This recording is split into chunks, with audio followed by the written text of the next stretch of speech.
Hello everyone, আজকে নিয়ে চলে আসলাম বিয়ে স্টাইলের ফ্রাই।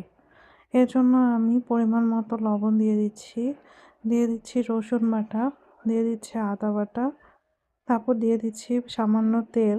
তেল দিয়ে এর মধ্যে দিয়ে দিচ্ছি দারচিনি, দিয়ে দিচ্ছি তেজপাতা আর দিয়ে দিচ্ছি পানি। এটা দিয়ে আমি মুরগিটাকে ভালো মতো সিদ্ধ করে নিব।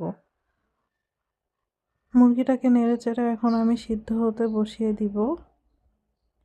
ভালো মতো নেড়ে দিতে হবে যেন লবণটা চারপাশে লেগে যায়। এখন আমি দিয়ে দিচ্ছি মরিচের গুঁড়া আর দিয়ে দিচ্ছি কাবাব মশলা। এখন একটি বাটিতে 3টা ডিম ভেঙে নিয়েছি টোস্টের গুঁড়া, নিয়েছি ময়দা।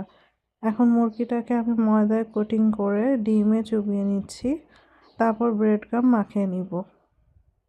দেখুন আমি কিভাবে করছি, আপনারা ওইভাবেই করবেন। আমি আরেকটা মুরগি দেখিয়ে দিচ্ছি। মুরগিটাকে প্রথমে ময়দায় খুব ভালো মতো কোটিং করে নিতে হবে, তারপর ডিম দিয়ে মাখিয়ে নিতে হবে। ডিমে ভালো মতো কোটিং করে এখন আমি দিয়ে দিব ব্রেড ক্রামে কোটিং করে তারপর আমি রেখে দিব। ব্রেড ক্রাম যেন চারপাশে থাকে এভাবে কোটিং করতে হবে। এখন আমি মুরগিটাকে রেখে দিব।